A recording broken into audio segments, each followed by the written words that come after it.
Kamusta yung naging hapon? Anong masasabi mo sa determinasyon niya? Hands down po, kuya. Believe din po ako sa determinasyon niya, kuya. Talagang hindi po siya tumigil, kuya. Alam mo ba kung para saan itong ginawang hamon ni Will? Po, kuya. Ang alam ko lang po ay special task po. Alam mo, Luis, Yes po. ang ginawang hamon ni Will ay para sa'yo.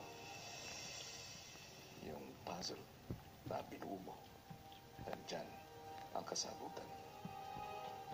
Lapitan mo yung puzzle. May itinatago yan sa likod.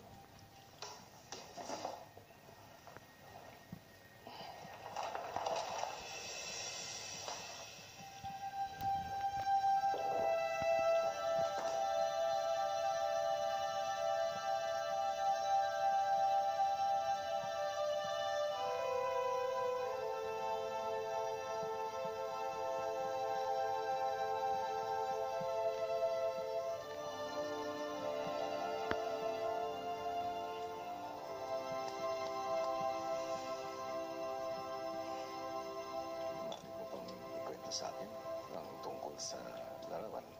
Ito yung pinaka-recent na photo ko kasama si Papa po. Bago po ako pumasok dito, kuya. Story po ito, kuya, medyo sa pagkakalam ko, tumakas lang po yung Papa ko kasi pinilit ko po yung mama ko na kausapin si Papa nga po na magkita kami. Kasi yun nga po, kuya, parang 24 years old na po ako. Wala naman po ko hinihingi sa kanya na material na bagay. Hinihingi ko lang po is yung time, attention. Gusto ko rin na ipakilala yung sarili ko, kung sino ako, kung ano yung mga ginagawa ko sa buhay, sa mas malalim na level po, kuya. Mahal na mahal ko yung Papa ko, kuya. Yung mahal ko sa kanya po, forever na yun nandyan. Kahit hindi niya po ibalik. Kasi tatay ko po siya. I wouldn't be here where I am. I wouldn't be who I am. Kung hindi po dahil sa kanya. Hindi ko naman po siya sinisisi. Or wala po akong galit. Kasi nasa mga pagkukulang niya, pagkakamali niya sa akin. Tapos until now, kumbaga parang ayaw na mag-step up na para kahit pa paano mag-meet kami halfway, mag-effort ako, mag-effort siya. Never ako nag-add sa magulang ko, siguro po talaga ganyan, pero hindi po ako nagkimkim na sama na loob. Naisip ko po kasi nun, sila lang kahit anong mangyari, sila lang ang meron ako dito sa mundo, kuya. Luis, Yes po. kailan mo ba huling narinig yung mga salitang mahal kita, anak? Sa Papa ko po. Hindi ko po maalala. Yung mga pagkahuli. Isa po kami. Ako sa kanya. Pero hindi po siya nasagot. Luis, Yes, kuya. ang ginawa ni Will ay hindi para sa larawan na yan. Isang regalo ang gusto niyang ibigay sa iyo. Regalo ng pakikipagkaibigan. Makinig ka. Luis, si Papa to. I know marami akong pagkukulang sa'yo.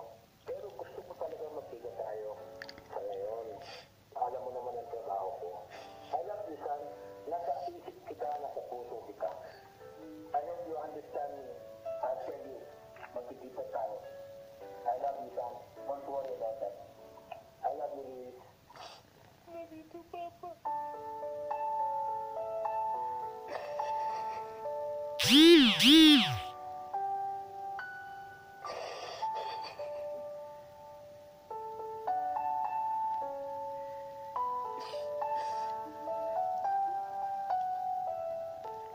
Maraming salamat po dun sa pinarinig niyo po, sa pinakita niyo po. And, first time po yun. Hindi ko in-expect yan, kuya. Sarap lang sa pangaramdam pala, kuya. No, ganun. Hindi rin po ako makapagantay na makapag-salamat po kay Will, kuya. Ako ngayon, tapos dito sa inyo, sa bahay niyo, kuya. Hopefully, mas maging mabuti pa yung relationship namin and maging malapit na po kami sa isa't isa, kuya. Wala naman akong ibang hinahanap para sa mga nagiging housemates ko. Kundi ang magkaroon ng mapagmahal na pamilya. Ayusin ang anumang hindi pagkakaintindihan at magsama-sama. Kung hindi po siguro dahil sa inyo, sa tulong po ni Will, hindi ko po... Kuya, maraming pong salamat, kuya.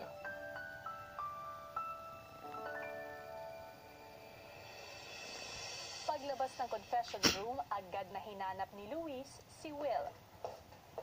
Si Will. Will.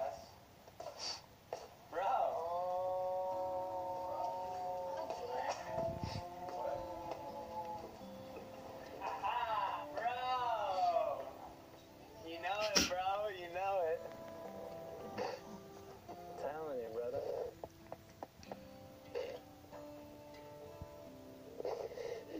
That's why, bro. That's why it's so important to me, man. You know? Yeah. It has to do with my task. It all makes sense now, huh? We did it. We did it, man.